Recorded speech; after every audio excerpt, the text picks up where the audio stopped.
సిద్దిపేట జిల్లాలో పత్తి కొనుగోళ్లలో అక్రమాలు జరిగినట్టుగా ఆరోపణలు వినిపిస్తున్నాయి. సీసీఐ పత్తి కొనుగోళ్లలో ఏకంగా 13 కోట్ల స్కామ్ జరిగినట్టుగా తెలుస్తోంది. హుస్నాబాద్ మండలంలో బయటపడింది ఈ స్కామ్. అసలు పత్తి పంట సాగు చేయని రైతుల పేరుతో అమ్మకాలు జరిగిపోయాయి. ఇప్పటికే 18 టీఆర్లలో ఫోర్జరీ సంతకాలు ఉన్నట్టుగా గుర్తించారు. అంతేకాదు రైతుల పేరుతో చెక్కులు కూడా మంజూరు కావటం, రైతులు ఆ చెక్కులను తీసుకోవటం, వారి కమిషన్లు తీసుకొని వ్యాపారులకు మిగిలిన డబ్బును తీసుకోవటం కూడా జరిగిపోయింది.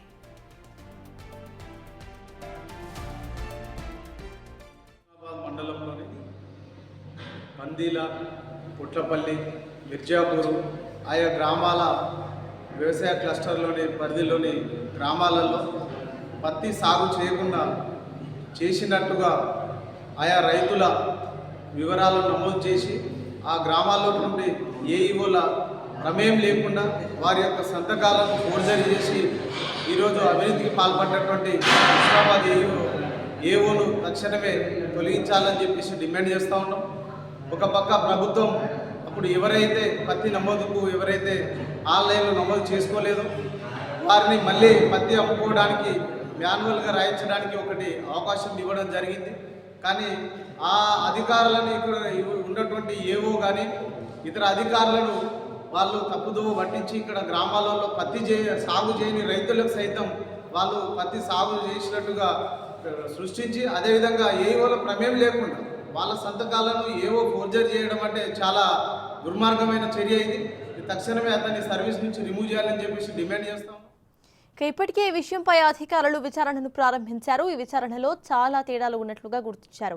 అసలు కొందరు రైతులు పత్తి పంటను సాగు చేయలేదని రికార్డులో ఉన్న రైతుల ఫోటోస్ కూడా తేడాగా ఉన్నట్లుగా గుర్తించారు. స్కామ్లో మార్కెట్ కమిటీ పెద్దలు, వ్యాపారులు, కొందరు అధికారుల హస్తం కూడా ఉన్నట్లుగా అనుమానాలు వినిపిస్తున్నాయి.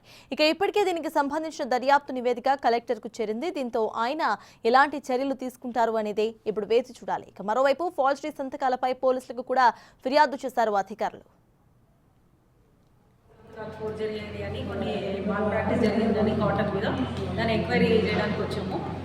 ఒక బుక్ అయితే ఏవో ఇక్కడ ఏఎంసీ నుంచి హ్యాండ్ ఓవర్ చేసుకున్నారు. కానీ ఆ బుక్లో ఏవో సిగ్నేచర్స్ అని చెప్పి పెట్టున్న ఫస్ట్ పేపర్ వీళ్ళకి వస్తుంది కదా ఏఎంసీకి, అవి వెరిఫై చేస్తే ఆ సంతకాలు ఏవో సంతకాలు కాదు.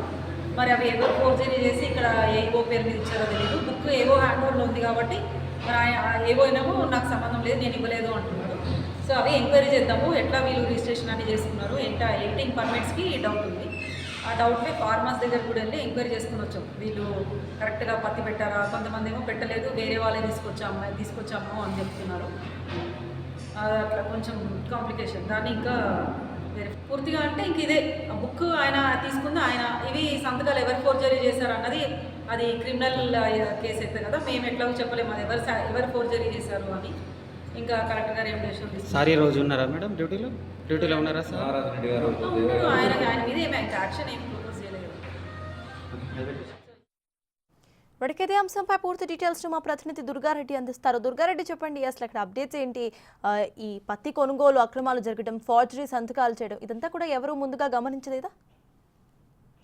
సత్తాజిక సిద్దిపేట జిల్లా హుస్నాబాద్లో చూస్తే పత్తి జిన్నింగ్ మిల్ వ్యాపారులు, అధికారులు, అక్కడ మార్కెట్ కమిటీ, పాలకవర్గం అంతా కూడా ఒకటైనట్లు తెలుస్తుంది.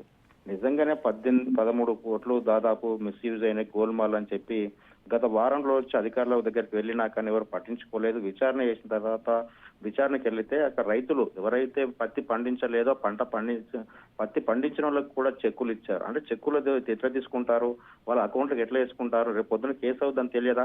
అధికారులు, రాజకీయ నాయకులు, ఆ తర్వాత మార్కెట్ కమిటీ, పాలకవర్గం, జిన్నింగ్ మిల్కు వ్యాపారులు వీళ్ళంతా కూడా కుమ్ముక్కై 13 కోట్లు ప్రభుత్వ ధనాన్ని మాత్రం వాళ్ళు మిస్యూజ్ చేసి గోల్మాల్ చేసి వాళ్ళ ఖాతాలో వేసుకున్నట్టు తెలుస్తుంది. వీరందరిపై కూడా విచారణ అయితే కొనసాగుతుంది.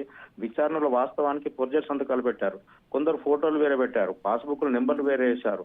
ఆ తర్వాత కూడా ఒకరికొకరు అందరూ సహకరించుకున్నట్లు తెలుస్తుంది. నిజంగా దీంట్లో పెద్దవాళ్ళు ఉన్నారా, ఇంకేమన్నా ఉందా అని చెప్పి కూడా ఆ విచారణకు వచ్చిన అధికారులకు వాళ్ళకు కొంత దిమ్మ తిరిగే షాక్ తగిలిందని చెప్పవచ్చు. ఎందుకంటే 13 కోట్లు ఒక హుస్నాబాద్ 4 విలేజ్ల్లో ఒక మండల కేంద్రంలో గోల్మాల్ అయితే ఇక జిల్లా వ్యాప్తం కావచ్చు, రాష్ట్ర వ్యాప్తం కావచ్చు.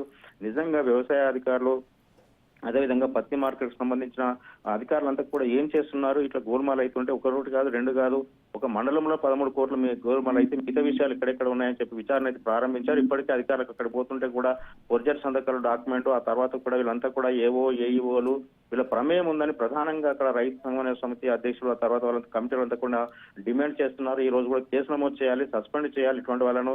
రైతులు కూడా ఎప్పుడైతే ప్రభుత్వ సొమ్ములను తీసుకున్నారో వాళ్ళ మీద కేసు నమోదు చేస్తే మళ్ళీ ఇలాంటి సంఘటనలు జరగకుండా ఉంటాయని చెప్పి ఆ ప్రధానంగా డిమాండ్ అయితే వ్యక్తమవుతున్న విషయం అయితే మనకు తెలుస్తుంది. Sartaj. Right, thank you Durga Reddy.